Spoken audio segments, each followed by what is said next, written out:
Hello there, listeners. It's Laura Yarborough-Lloyd, your host of A Flair for VIP Events, here with an episode in the Iconic Events Series, where we explore the world of truly unforgettable, bold, and iconic events and the people who bring them to life. I'm excited to have a special and talented event pro on the podcast today. Her name is Amanda Paige.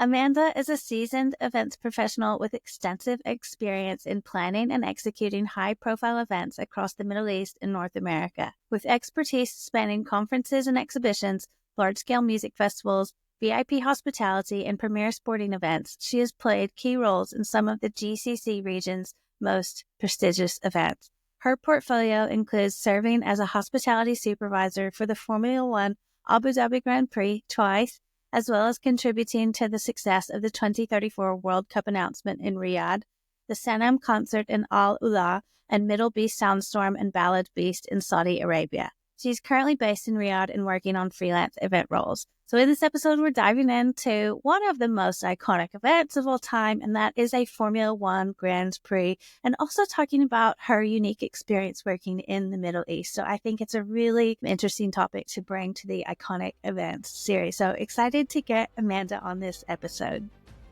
Welcome to the Iconic Events Series, a special segment of A Flair for VIP Events.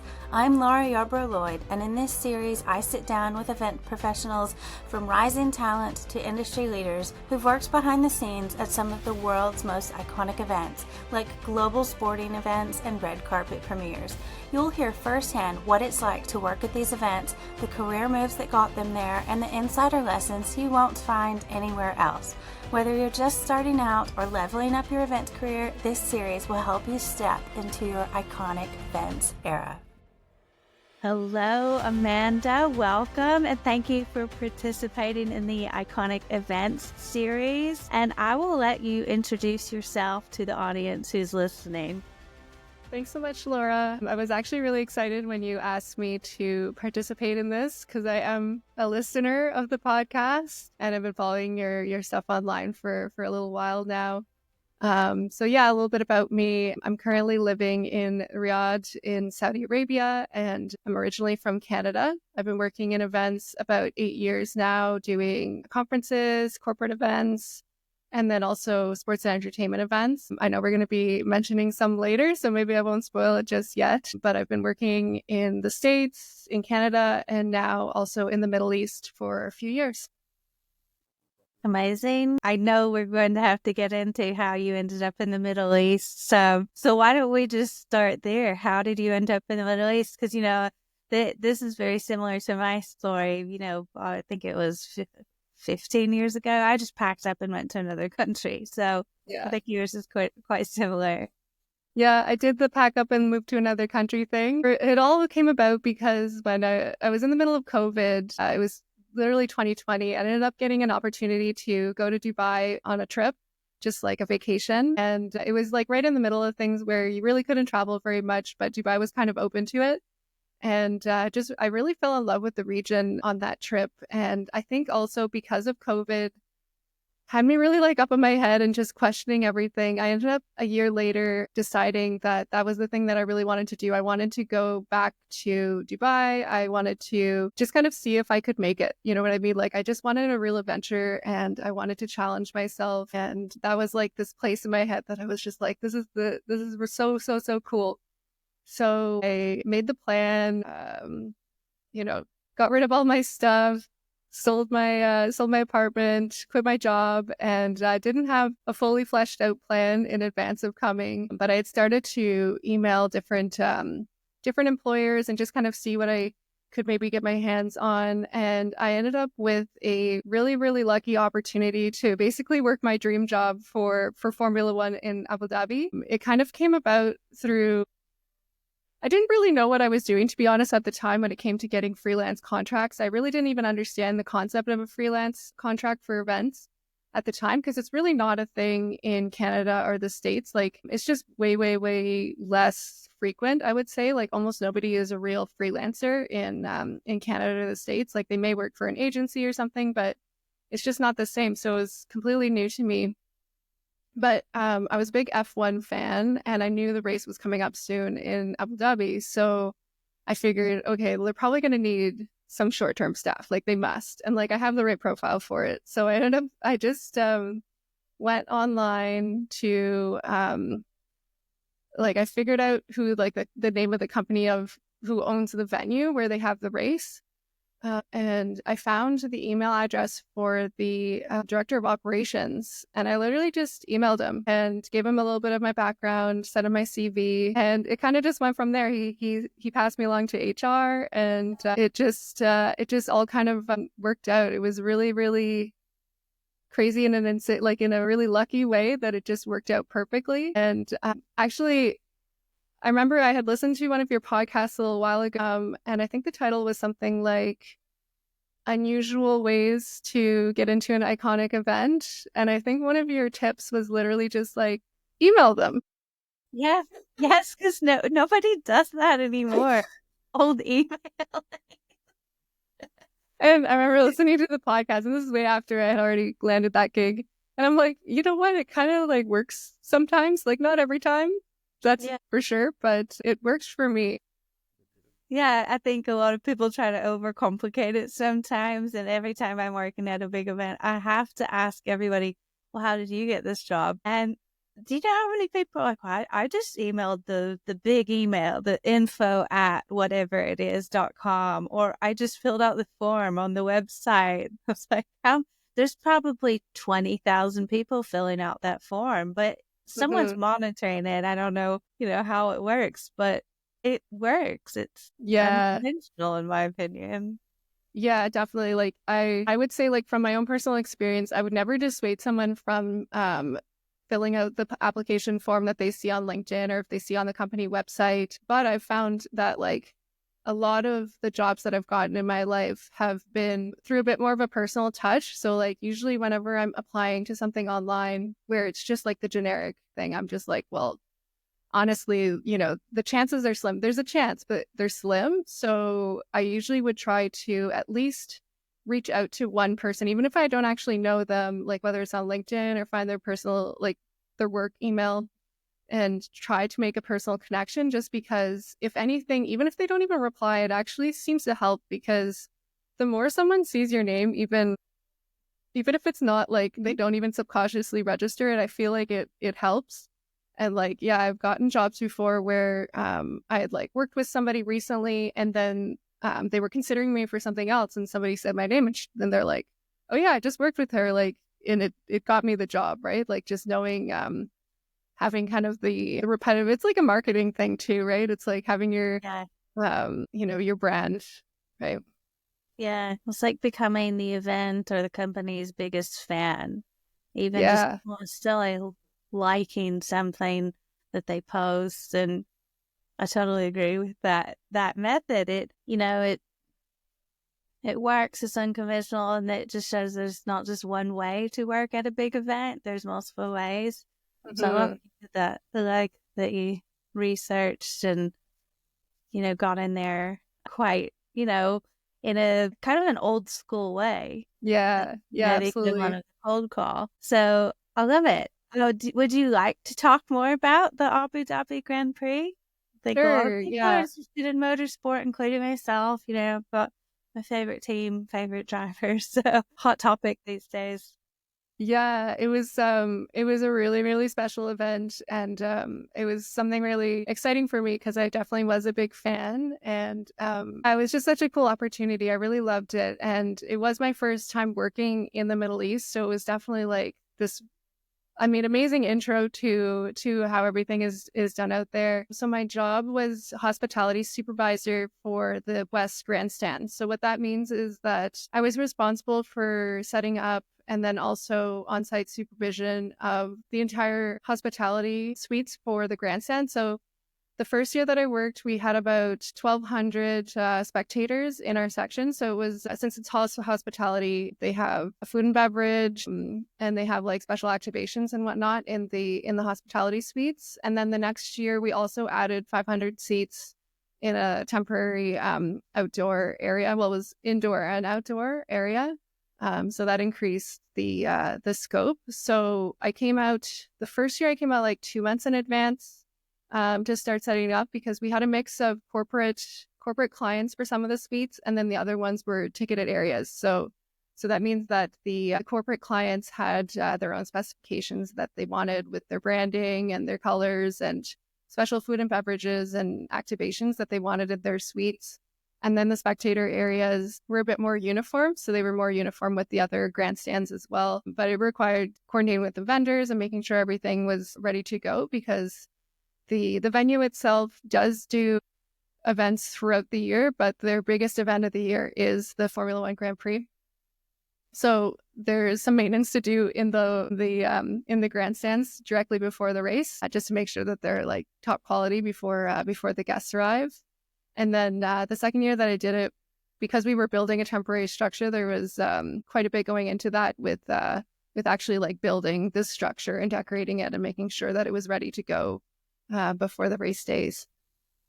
Amazing. Love that. That's so similar to what I do, but in a different sport. I love it. Really cool. You see, it's all so similar, like the transferable skill set and whatnot. So let's see, how long is a Formula One race? It's a few days. What does your day-to-day look like during the race? During the race, so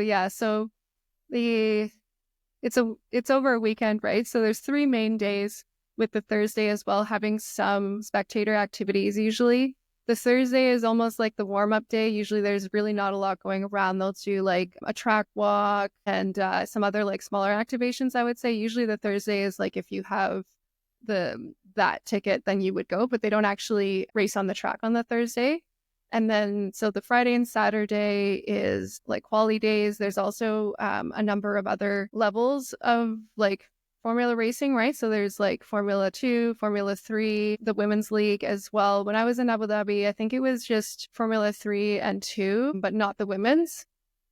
There is the Formula E, but that's a completely different league and they don't come to the F1 races. So those like Friday and Saturday are kind of a little less busy. And then the big day is Sunday. That's when there's the actual F1 Grand Prix running. So, like leading up to it, of course, you're trying to get everything ready before the spectators arrive. But once those gates open, then it's kind of like it's game time, right? And it's that's when you have all the spectators coming in to enjoy the food and beverage. And that's really when it's the more, I would say, intense work for me as the hospitality supervisor, because we had a number of staff doing all sorts of jobs like hostesses and, client services people, ticketing, like really a lot of different staff. And they would generally work out any client services issues that came about. But if ever there was something that couldn't be resolved by one of them, it would just be escalated to me to work with the client to solve the problem. So we didn't have a ton of problems or anything, but that's usually like what I was kept busy doing, was making sure that everything was okay with the clients, and then also any kind of inventory management with the vendors, making sure they're supplied with all of everything that they need, because we had sort of a central distribution system, and it was up to me to make sure that those supplies got where they needed to go. Amazing. And I'm really curious, who do you typically work with? Because I think there's the myth that everyone who works in motorsport works in it full-time year-round. And even I've been approached by people in motorsport and they want me to go around, 40 weeks a year. And, who are the people that you work with? Are they just for that one Grand Prix? Are they going around? Is it a mix?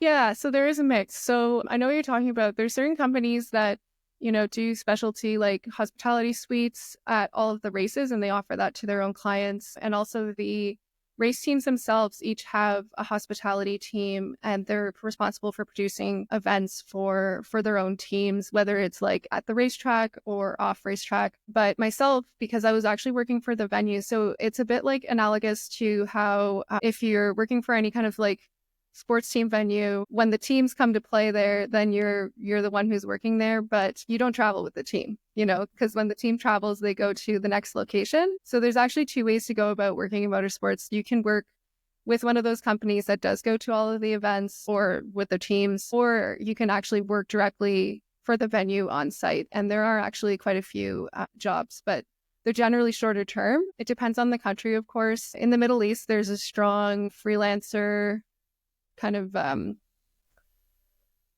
there's a lot of opportunities for freelancers and they enjoy that. They like having short-term staff. But I know that I did try to get in with the Canadian Grand Prix because that's where I'm from. And I obviously have the working privileges and citizenship. And they run it very, very differently where they actually have full-time staff who work all year round. And I know they work on other smaller events throughout the year, but their main job is to produce the Montreal GP every year, and they have a year-long job. You know what I mean? It's a full-time permanent position. So it definitely is completely different depending on what country you're in and just the venue itself, how they run it. Amazing. That's really interesting, and I like the comparison with venues too, because I can make connections with similar work that I do. Mm-hmm. I've been to Grand Prix. I used to live in China, so I used to go to the Shanghai Grand Prix all the time, and I've been in the paddock with the team, and that was as a spectator, a long time ago. It was really fun. What happens outside of the race? I know there's a lot of, it's quite celebratory. I think, in some people would refer to it as like a fan festival. What does that look like at the Grand Prix?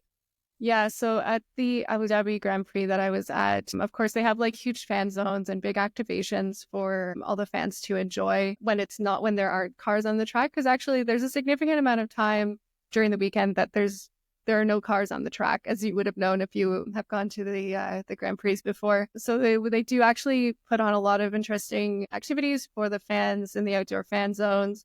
For me, working in the hospitality suites, we definitely had the intention to make sure things were fun and kept the energy going and everybody on a high vibe throughout the entire weekend, because if there was nothing going on, then it would be kind of a little bit boring.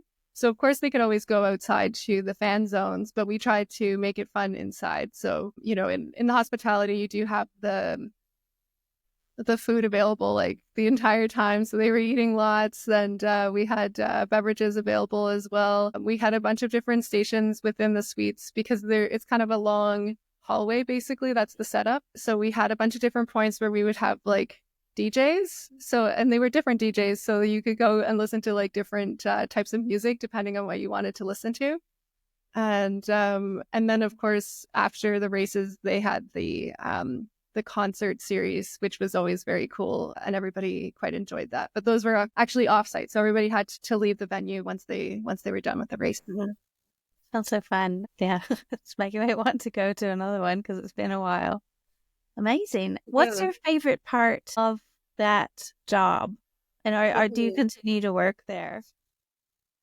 Yeah, I would love to continue to work for Grand Prix events. I'd love to work for the one in Saudi, since that's where I'm at right now. I really love, it's the thing that I love about all events is I love the energy of when you first, once it's started, it is what it is. You just have to roll with it and problem solve and figure everything out as you go if ever there's any issues that come about.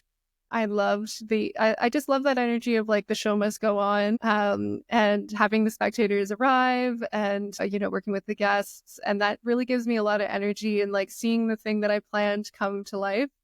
And that's just something that I get from every single event that I've worked at, not just F1. So I do just that's the thing that I really love about it, that energy and it's just it's go time, especially, once those doors open and people are arriving, that's it. I love that too. Yeah.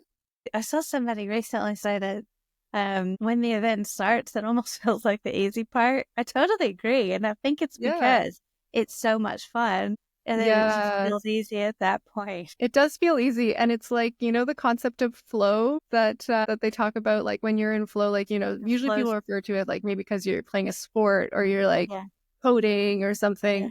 And I'm actually I get in flow when I'm on a live day during the event, because it's just sometimes it's so busy and you just have so much going on, and you're just problem solving, and you just, I don't know, I just feel on fire. I really love it. Amazing. So you worked at the Grand Prix before you moved, is that right? Yeah, so I had kind of unofficially moved at that point. It was a bit of the wrong timing in my life because I had to go back to Canada after staying there for a bit in Abu Dhabi, just due to some family problems, like due to, some problem, like, sickness in the family. So it wasn't the right timing in my life exactly. I did return again the next year for, again, a short contract. And then now I've decided to make a bit more of a commitment and actually stay in Saudi. And I had the chance actually to work in Saudi a little bit 2 years ago in Jeddah for Middle Beast Ballad Beast, which was the first year actually of the festival. And I really loved it. And there's a lot of cool opportunities in Saudi, and I like the people and I like the vibes. So I decided in 2024 that I was going to make a bit more of a commitment and actually move here. And it's been going well so far. I'm really enjoying it. Amazing. So I know that you just mentioned some music festivals. Mm-hmm. That's such a hot topic right now in the Middle East. And I live in the UK, and a lot of people from here will go there to work. What music festivals are popping up and really cool to work at when you are living in Saudi? Yeah. So the biggest, the big name is Middle Beast. So I've worked at both of their concerts. The one Ballad Beast, which is in Jeddah. And then their bigger one is called Soundstorm, and that's in Riyadh. That's the city that I'm living in now. So I worked a short job actually at Soundstorm this year. So it was really cool and insane to see it. Like, I honestly think it was one of the biggest festival grounds that I've ever seen in my life. It was totally nuts. And I think people would be completely shocked to know that that's happening in Saudi Arabia because honestly, 6 years ago, that wasn't even allowed here. It was illegal. And now the Saudis are really embracing the culture of music festivals and really getting into it. I also worked on a smaller concert in Alola. And so that was much more, I would say, not a music festival. It was really just like a concert, just, one evening event. And yeah, they're generally doing a lot of cultural activities. And obviously because of the climate, the winter is really the big time for outdoor events or sporting events in general, just because during the summer, the heat is just too much. So it's very much like the opposite to the Western events season, where we really concentrate on really summer as our main time. And then, a little bit spring and fall is kind of fringe, and it definitely happens. But generally the summer here, it's the opposite. The winter, especially in the early winter, I'd say November, December, January is kind of the hot time for the outdoor events to happen. That's a really good point to make, because I tell people to, I like to approach major events in seasons because they tend to be clustered, and it depends. Like in the UK, the season for major events is in the summer, obviously because of the weather, and the season for major events in the Middle East is during the winter, which is great because we sit around here for there's not too much going on. So I think that presents as a really good opportunity. Perhaps that's why a lot of people in the UK at least go to the Middle East. It's personally something I've never thought about, but now I'm actually really, really interested and intrigued in this. So what's your favorite out of all the ones that you've worked on in the Middle East? Is it the motorsport or the concerts and cultural things? I think definitely F1 was probably my favorite. Actually, I worked on one recently in December. It was actually a corporate event, and it was surrounding the FIFA World Cup announcement. So I put on this VIP viewing party for the fireworks. And I think that was my favorite just because it was such a crazy concept. The idea only came about 4 or 5 days before the actual event. And I mean, that was just the idea in someone's brain that they wanted to do this. So I ended up getting called in, and I started working 3 hours after I got the phone call. I didn't even wait the next day to start my first day. I literally just I had a meeting that day, and then I went home and I went to the site.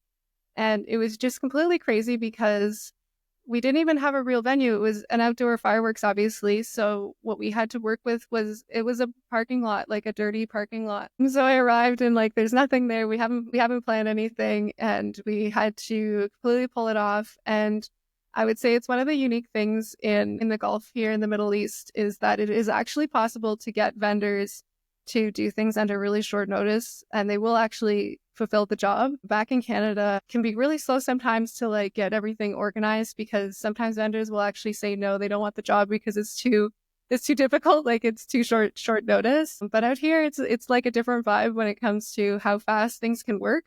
So we managed to pull it off, and it looked gorgeous, and it was just this insane feeling of like, I can't believe we did this in 3 days of work. It was probably, that was my favorite like feeling of like, wow.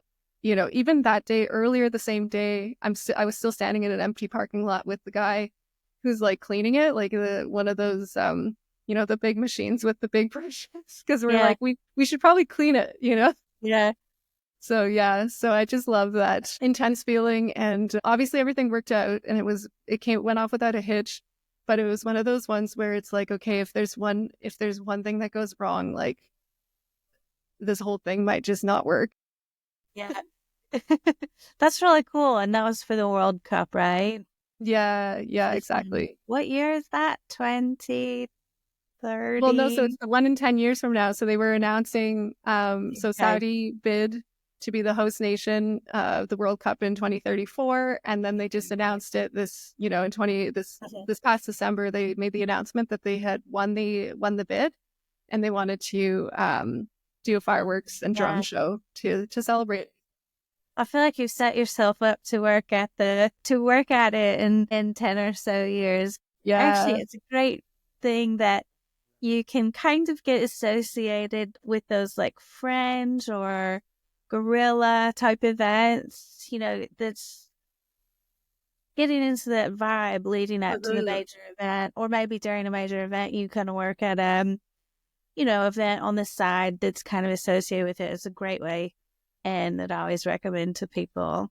So you're going to go back and work at the World Cup. Maybe you'll still live there. Who knows? Maybe. That'd be great. Yeah, I'd love to keep continuing working here for like, I'm not sure how long, but definitely the next few years for sure. Maybe up till the World Cup. Yeah. But there's definitely going to be a lot happening up until that point, and they're building so many things, and they'll have, I'm not sure what it's called, but they do have like kind of a preparatory event before the World Cup in those venues. So there will be a lot going on. So cool. Well, you know, I went to China for a year and I stayed for 8. So can't wait to see what you get up to. Yeah. It'll be fun to keep track of. How would you say that working, and we can talk about this from multiple ways, working at a Formula One event, or working in the Middle East on these big music festivals, and just generally the events that are getting bigger and bigger. How do you see that helping your event career? I think anytime there's a big name, or like, as you say, iconic event, it does actually give a certain prestige to your CV. I don't think it's 100% necessary that like all of your work is in that, especially if you have a different kind of specialty. I find that my own specialty tends towards more corporate. That's kind of how with VIP hospitality, a lot of it is actually corporate hospitality. So there is a lot of crossover when it comes to if you've worked on conferences, or if you've worked on more of the corporate events, you understand how those needs work. So I would say that it doesn't necessarily have to be like 100% of your CV or anything. Like if it's really discouraging somebody that they just can't get into those, just because especially when you want to get your foot in the door with the more iconic events, it does actually, you do need the experience. And sometimes that's with like a local festival, a local sporting event. You know, they do want to see that, as opposed to if you're just coming in trying like fresh and trying to get your foot in the door with something that is like quite sought after. It's very difficult. But I would say that like after working F1, whenever I went on like job interviews and stuff in Canada and the States, people would always ask me about it because it's so unique. And especially being in the Middle East, like, you know, being from Canada, like, and speaking to people in Canada, it would make them like so curious about my profile. And like, I think it actually helps me get more job interviews for completely unrelated jobs, like nothing to do with sports, nothing to do with F1, but maybe they were just someone who was like a fan of it and just thought, wow, this person is like really unique and interesting, and like hasn't just done like normal events. And also having a bit of a story behind it, and taking a risk and doing something a little out of the box definitely helped, even if it's something that, even if the job itself that I was applying for maybe had nothing to do whatsoever with it. Yeah, I totally agree. I always say, do, even if it's just one, you don't want it to be your whole thing, because they're quite labor intensive and whatnot. But do one, and it just adds a certain spice to your portfolio. Mm-hmm. People's eyes, they get a little bit wider when you name drop those events that you've worked at, or they see it somewhere. And I totally agree that it can actually help you get more corporate event work. Mm-hmm. Especially in the hospitality part of those major events, and even operations and production, it can help you get, some really cool corporate event work and, galas. There's a lot going on. So I love that advice. And I hope that people can hear what you just said and say it doesn't have to be all the time. It could just be one a year. It could be one and that's it. But I think it's a great way to add a little bit of excitement and kind of, I don't know the right word, but just a little something extra to your portfolio, because name recognition, isn't it? It's a household name. Mm-hmm. Yeah, I can't say how many people that I've spoken to in Canada and the States who saw that on my CV or my LinkedIn, and they were just like, how did you get that job? How did that happen? Because they know that it's, it is special, and it does give the spice, as opposed to a lot of the other stuff on my CV, which I was actually very proud of and I thought was really great. And it's probably more the thing that I wanted to talk about in an interview. They were less interested in it just because it didn't have the name right, and it does make a big difference. Yeah, I totally agree. There's a lot of non-iconic events that are huge, they're huge and they're iconic in their own right, in their own sector. It could be a trade show, it could be a company awards gala and whatnot, but they're huge themselves. And it's just funny. A lot of it is appealing to people's hobbies and personal passions, and you actually have no idea that that's kind of what can get your foot in the door the opposite way. So it's funny, it works both ways. It's quite funny. So okay, so many people love Formula One, who's your favorite team? I mean, it used to be Ferrari, but I don't know now. I can't decide. I haven't decided for the upcoming year. I know what you mean. I'm a Red Bull person, but I'm a Red Bull person, and I really like Lewis Hamilton. But I don't necessarily like whatever team he's on is not my favorite. I'm still a Red Bull person at heart. Okay. But, yeah. Be the opposite. Yeah, well, I mean, he's going to be on Ferrari this year, and I think he's going to do a really good job. So maybe I will be a Lewis Hamilton fan, but I don't know. It's funny because the F1 fans can be so fickle when it comes to who they like and who they don't like. Because I will say, the first year that I worked in Abu Dhabi, it was the year that Max Verstappen won over Lewis Hamilton, and he was just the absolute hero of that night. Yeah. Everybody was just crazy about it. And there were so many Verstappen fans, and there still are many, but I remember the stark difference the next year when he had been dominating the entire year, and everybody was just had abandoned him at that point. There were so many people who had just switched, not to Lewis Hamilton, but just other drivers completely. Yeah. And I was just wow, these are fans that are, temperamental, I guess. No, I think I'm kind of the same. I quite like the underdog. Yeah, I started paying attention to Lewis Hamilton when he wasn't winning all this.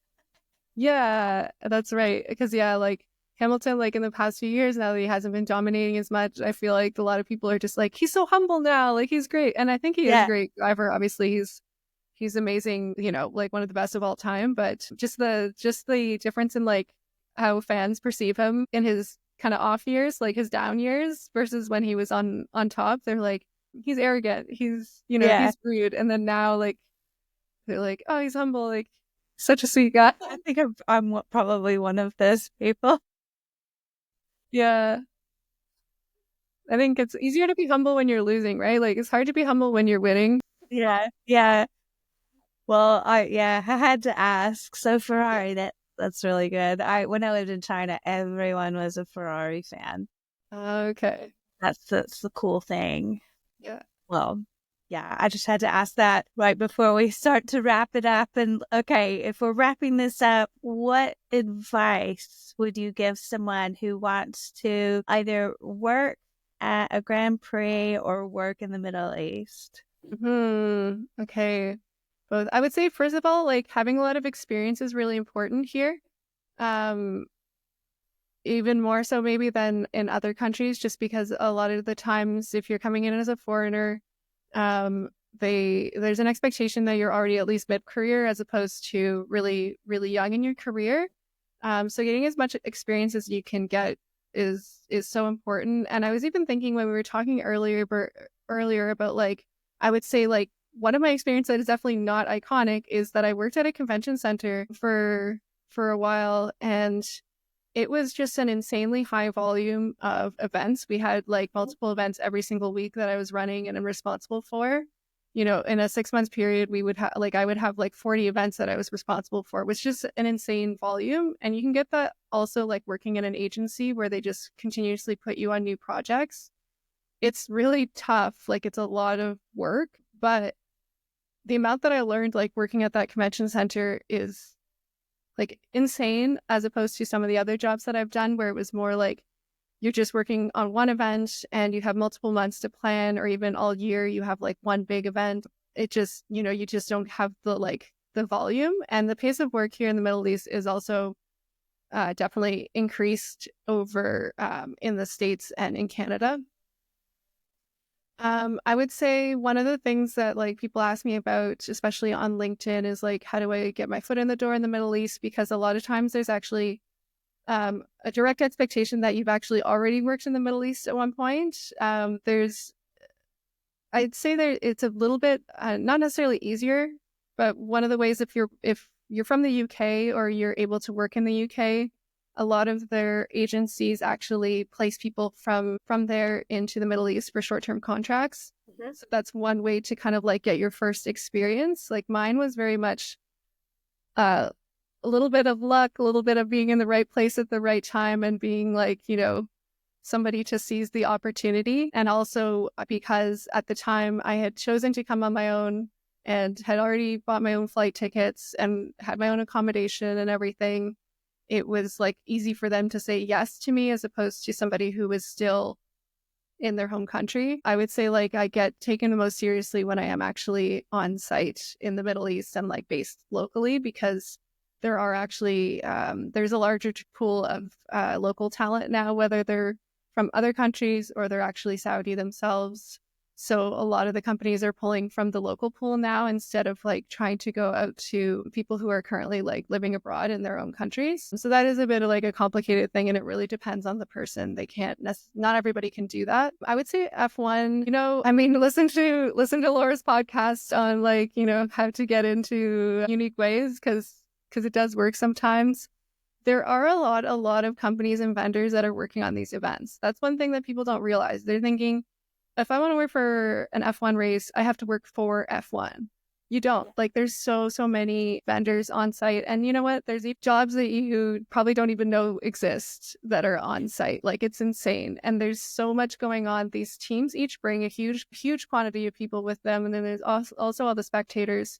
So there's always so many jobs at the venues themselves. And then also like a lot of things that are happening outside of the event, because a lot of companies will want to, people do this at conferences too, where like the companies that are exhibiting will also do like parties and stuff like that that are just outside the conference.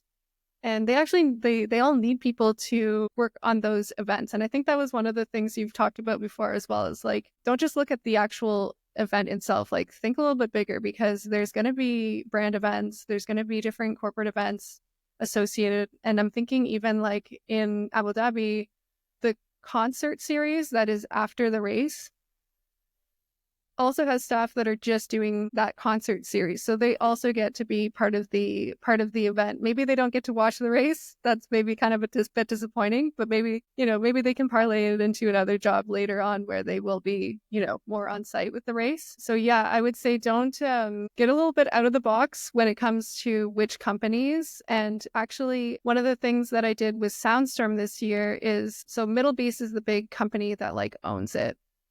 And they do have their own staff, but there's actually like a lot of vendors that put staff into the event. So one of the things that I did is I went on LinkedIn and I had looked at a bunch of posts that Middle Beast had posted recently.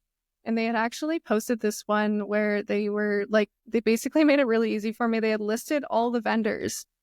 I don't know, they were like doing a thank you or something like that. They had literally listed all of their vendors that they work with for like staffing. I mean, even like, there's people on site who are literally working at a food truck, right? And they're part of the festival, like they're part of it. And I had actually I used that list to like target companies to talk to and to try to like get my foot in the door with them. It was really helpful. Whoever made the LinkedIn post, it was amazing. Yeah. But it reminded me like, yeah, there's like on site, there's so many vendors who are working and especially at the big events, you'll be walking around and like interacting with other people and you'll realize like none of us work for the same company, and we're all like collaborating and working together to make this thing possible. Yeah, I totally agree. What helps me is I literally draw a map, in the middle is the event, and then it's got all the spokes coming off of it, and then all those things have their own spokes coming off of that. So it's like you're reading my mind. Just saying exactly what I'm thinking. So yes, it's great. Somebody else can reinforce this idea that, do the research, think bigger, and there's a lot of people involved in these big events. And, look for I call them the event credits, where there's a post or something and everyone's tags, because we see that with weddings, especially. Like a wedding planner will tag all the vendors, and there are people who will do that for the larger events too. So, but they're a little bit harder to find, but really helpful when someone does. Yeah, I would say they're pretty hard to find. Like I did log out the one time where I found like just an easy list. I think one way that's like a good way to find them is if you're searching on LinkedIn specifically with the hashtag of the event or like the event name. A lot of the vendor companies love to do this thing where they'll take a group picture of their staff and make a post on their own company page of saying like, we had 100 staff at this event for, blah, blah, blah. And, usually they'll tag like all the employees and like thank them and all this. But that's one way to find out like, oh, okay, who are the vendors? Like, because it can be difficult sometimes to figure out who the vendors are, because generally at a large event, everyone wears the same uniform. They're wearing the same badges. You can't actually tell which company they're working for if you're just a spectator. But that's, I think, one way that I've found like which companies are working at which events. Yeah, that's a really, really good tip. Amazing. Well, I have personally loved our conversation today. I know everyone else will too. And I'm going to put all of your details, like your LinkedIn profile or whatever, however you like to be contacted, I'll put that in the episode notes where other people can check out your profile and see, all the other amazing things that you are working on. And I really appreciate the conversation today. Thanks so much, Laura. It was a pleasure to speak with you. Really fun conversation. Thank you so much. That's a wrap on this episode in the Iconic Events Series, and a huge thanks to Amanda for sharing all about her experience working in the Middle East on very iconic events. If you loved today's episode, please leave a review, like, follow, and share this episode with other event pros who dream of working at iconic events. And don't forget to connect with Amanda. All of her details are in the episode notes. Stay tuned because I have more exciting guests lined up to talk about the world of iconic events. And follow me, connect with me on Instagram. I'm Laura Lloyd Events and A Flair for VIP Events. And on LinkedIn, I'm the only Laura Yarbrough Lloyd. I'll see you next time when you undoubtedly will have a little bit more flair for VIP events and you're going to enter your iconic events era. Thanks everyone for listening, and I'll see you next time. Cheers everyone. Bye.